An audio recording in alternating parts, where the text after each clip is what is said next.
Hi everyone, welcome back to S cook book. ഇപ്പോൾ trending ആയിക്കൊണ്ടിരിക്കുന്ന mango sago നമുക്കുണ്ടാക്കി നോക്കിയാലോ. അതിനായി നമുക്ക് 3 മാങ്ങ എടുക്കാം. ഇനി 1 കപ്പ് ചവ്വരിയിൽ നമുക്ക് 2 കപ്പ് വെള്ളം ചേർത്ത് നന്നായി വേവിച്ച് അരിച്ച് മാറ്റി ഫ്രിഡ്ജിൽ തണുക്കാൻ വയ്ക്കാം. ഫ്രിഡ്ജിൽ വയ്ക്കുന്നതിന് മുന്നേ തണുത്ത വെള്ളത്തിൽ കഴുകിയിട്ട് വേണം ചവ്വരി ഫ്രിഡ്ജിൽ വയ്ക്കാനുള്ളത്. അടുത്തത് ഒരു പാനിൽ 1 കപ്പ് തേങ്ങാ വെള്ളം ചേർത്ത് അതിലേക്ക് 5 ഗ്രാം ചൈന ഗ്രാസ് ഇട്ട് നന്നായി മെൽറ്റ് ചെയ്ത് വേണമെങ്കിൽ പഞ്ചസാര ചേർക്കാം.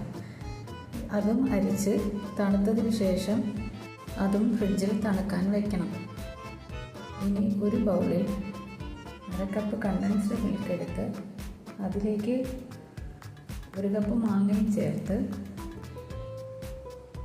2 കപ്പ് പാലും ഒഴിച്ച് നന്നായി ബ്ലെൻഡ് ചെയ്ത് അതും ഫ്രിഡ്ജിൽ നന്നായിട്ട് തണുക്കാൻ വയ്ക്കണം.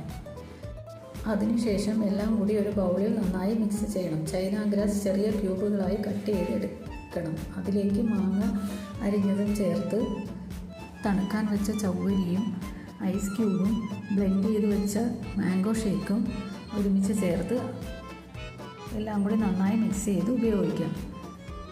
എൻ്റെ ചാനൽ സബ്സ്ക്രൈബ് ചെയ്യാനും ലൈക്ക് ചെയ്യാനും മറക്കരുതേ.